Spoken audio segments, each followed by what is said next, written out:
Hello everyone, my name is Unknownartist720 and welcome back to some more Mighty number 9. In this episode we're going to be tackling the Waterworks brew, so without further ado, let's do this. I'm going to say now, this footage is actually recorded after I beat the game, because the previous footage unfortunately had major glitches in that, and a glitchy video is no fun.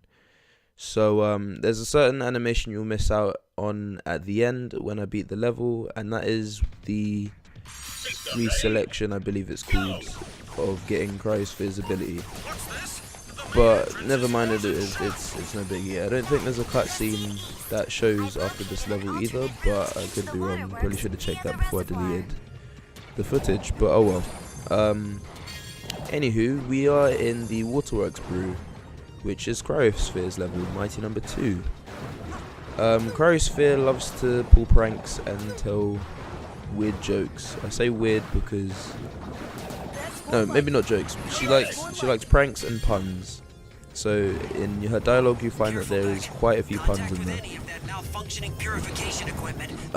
Believe she's the youngest of the Mighty numbers in terms of. Actually, no, I don't really think the Mighty numbers have an age in all honesty. We can only assume that their age from their number, since we're assuming that that's when they were created. So, as believed, I think Cryosphere was the second Mighty number to have been created out of the Mighty numbers. In this game, I forgot to mention in the oil platform, but in this level, Cryosphere, I believe, is weak to pyrogen. And by weak to, I mean that she gets stunned by his combustion abilities. Cryosphere, being a water and an ice user, is weak to fire. So again, going back on the whole Mega Man 1 vibe of... Actually, Iceman was strong against Fireman in Mega Man 1, so never mind.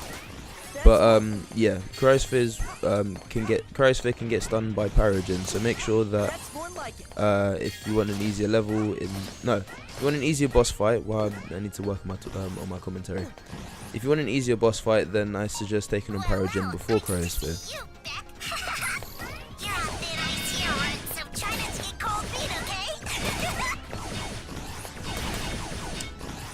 So I've forgotten what game this is that they're playing, but I'll just call it ping pong for now. I'm pretty sure I am wrong, but oh well. No, I'm definitely wrong. Way off. But anyway, you have to just watch out for that crate. You can't destroy the crate, and it gets very annoying, especially on ice. So watch out for that. And also don't let those things hit you, because I think that does more damage than the ball hitting you. So yeah, that's these two mini bosses. I think these are the only two mini bosses. I say two because there's two of them. I think these are the only two mini bosses as far as I know in the game. I think, but I could be wrong. What was I saying? Oh yeah. In terms of weaknesses, I may as well say the weakness order now, as to explaining as to why I go in the order I do. Instead of going in order of the numbers for the Mighty numbers, I'm gonna go in weakness order because it's a lot easier. And again, by weakness order, I mean most likely they're gonna get stunned by the ability you use. So, in order to tell what abilities to use in certain areas, you'll find that when you save a Mighty number, they will appear in a certain level. Like in this level, we have pyrogen appearing in this level, which shows that Cryosphere has some sort of weakness to pyrogen, in which she does. In the previous level, pyrogen is actually weak to aviator. If you save aviator first, then he will appear in pyrogen's level and he will knock down all the towers.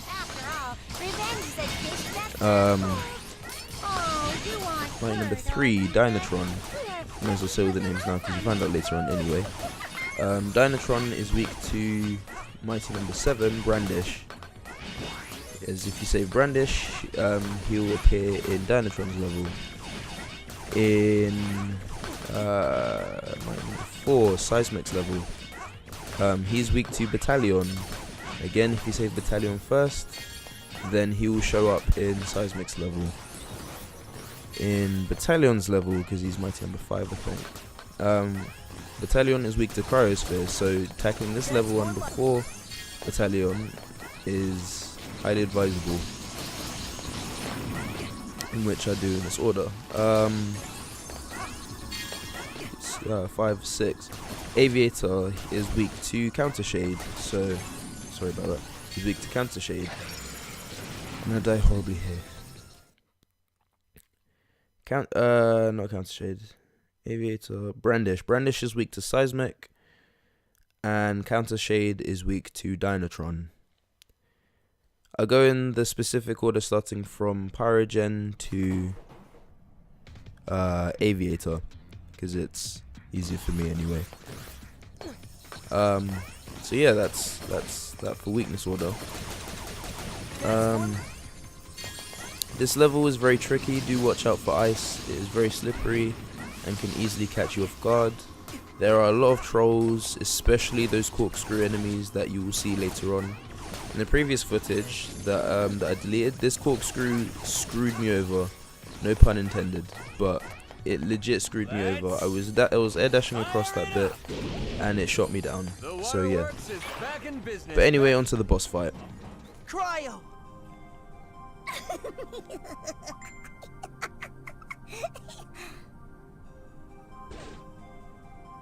You just refuse to chill out, don't you, Runt?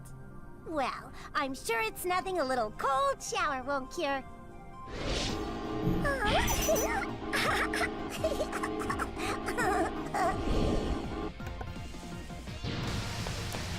So, Cryosphere has a strategy of using a hydro pump, I'll call it because it's easier like that. Of using a hydro pump to fly across the air, and then eventually she'll freeze it and shoot ice balls at you.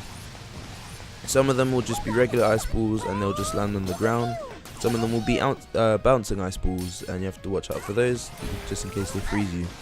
If Cryosphere freezes you in any way, she'll turn herself into a spiked ice ball and crash into you. I was using Pyrogen's ability, and for some reason it just wasn't doing what I wanted it to. But basically what it's supposed to do is when you combust anywhere near Cryosphere, she falls down and lands on her back, and that gives you enough time to shoot her.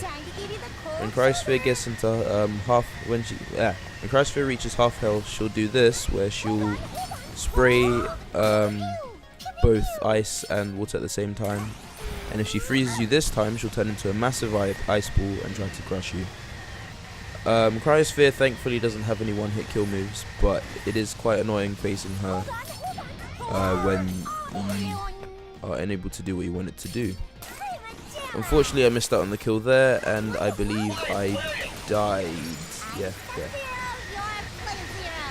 But it's okay. I only died. This is the last time I die in this level. But yeah, Cryosphere isn't hard, but you do have to pay attention to what you're doing, because you don't want to get frozen, and you don't want to get hit by the ice ball because it does massive damage. I believe it does more damage if you're in ice than if you're out of ice and get hit by it. But other than that, Cryosphere shouldn't give you too much trouble. I believe in this run I managed to get the combust to work. So the strategy I have for this one is charge up Pyrogen's combustion ability while you're running away, and then immediately get out of the way of the ice ball, because I believe that's what kept getting me every time I tried to make her fall on the ground.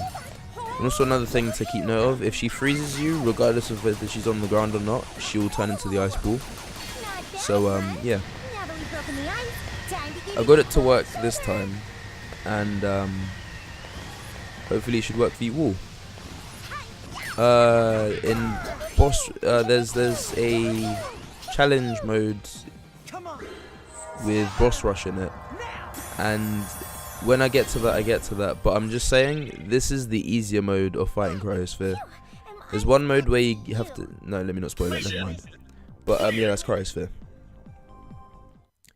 Here we would have seen the animation of getting the reselection of Cryosphere's ability, but unfortunately we don't see that because this is footage after I beat the game after all. But yeah. In the next episode we'll be tackling battalions levels, so I hope you enjoyed. Please like, subscribe, share, and I'll see you all next time.